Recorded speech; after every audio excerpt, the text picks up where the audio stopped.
திருப்பூரில் இந்து முன்னேற்ற கழகம் என்ற புதிய கட்சி உதயமாகியுள்ளது. புதிய கட்சியின் கொடியை அக்கட்சியின் நிறுவனர் தலைவர் குணசேகரன் அறிமுகப்படுத்தினார். இந்து கோயில்களுக்கு சொந்தமான இடங்களை மீட்டு மீண்டும் கோயில்கள் வசம் சொத்துக்கள் ஒப்படைக்கப்படும் என தீர்மானம் நிறைவேற்றப்பட்டது.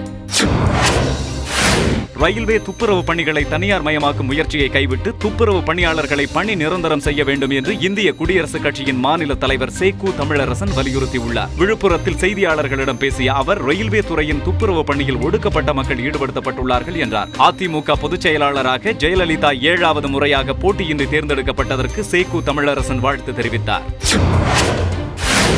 கோவை மாவட்டம் ஆவாரம்பாளையம் சோபா நகரில் வசித்து வரும் சந்தோஷ் என்பவர் தனியார் பள்ளி ஆசிரியையான தனது மனைவி உமாமகேஸ்வரியை கழுத்தை அறுத்தும் கத்தியால் முதுகில் குத்தியும் படுகொலை செய்தார். குடும்ப தகராறு காரணமாக இந்த கொலை நிகழ்ந்ததாக தெரியவந்துள்ளது. கொலையாளி சந்தோஷ் காவல்துறையிடம் சரணடைந்தார். வேலூர் மாவட்டம் ஜோலார்பேட்டை ஒன்றியம் பெரிய கோணாப்பட்டு என்ற இடத்தில் 20 வயது இளைஞருக்கு 17 வயது பள்ளி மாணவியை திருமணம் செய்து வைக்க ஏற்பாடு செய்யப்பட்டிருந்தது. தகவல் அறிந்து விரைந்து வந்த வருவாய்த்துறை அதிகாரிகள் போலீசார் உதவியுடன் இந்த திருமணத்தை தடுத்து நிறுத்தினர். பின்னர் மணப்பெண்ணின் குடும்பத்தினரை போலீசார் எச்சரித்து அனுப்பி வைத்தனர்.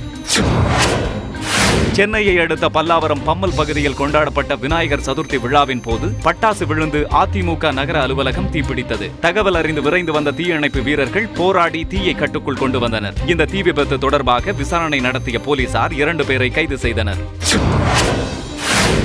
வேலூர் மாவட்டம் வாணியம்பாடி அருகே கண்டெய்னர் லாரியில் இருந்து 100 டயர்கள் திருடப்பட்டன. சென்னை தனியார் டயர் நிறுவனத்திலிருந்து மகாராஷ்டிராவில் உள்ள ஒரு கார் உற்பத்தி நிறுவனத்திற்கு டயர்களை ஏற்றிச் சென்று கொண்டிருந்த போது இந்த சம்பவம் நிகழ்ந்தது. கொள்ளையடிக்கப்பட்ட டயர்களின் மதிப்பு 5 லட்சம் ரூபாய் என போலீசார் தெரிவித்தனர். ராமநாதபுரம் மாவட்டம் திருவாடனை அருகே உள்ள ஓரியூரில் அமைந்துள்ள ஆரோக்கிய அன்னை மாதா கோயிலில் அன்னை பிறப்பு விழா கொண்டாடப்பட்டது. கொடியேற்றத்துடன் தொடங்கிய இந்த விழாவின் ஒரு பகுதியாக கொடி ஊர்வலம் நடைபெற்றது. இந்த விழாவில் ஏராளமான பக்தர்கள் கலந்து கொண்டு ஆரோக்கிய அன்னையின் அருளாசியை பெற்றனர். நாகை மாவட்டம் சீர்காழியில் நடைபெற்ற மாநில அளவிலான கூடைப்பந்து போட்டியில் மதுரை அணி வெற்றி பெற்றது. அனிதா ராதாகிருஷ்ணன் விளையாட்டு அரங்கில் நடைபெற்ற 2வது நாள் ஆட்டத்தில் சீர்காழி அணியுடன் மதுரை மத்திய போலீஸ் அணி மோதியது. இந்த போட்டியில் சென்னை சத்தியபாமா பல்கலைக்கழக அணி மற்றும் திருச்சி, சேலம், நாகை, காஞ்சி உள்ளிட்ட பல்வேறு மாவட்ட அணிகளும் கலந்து கொண்டுள்ளன.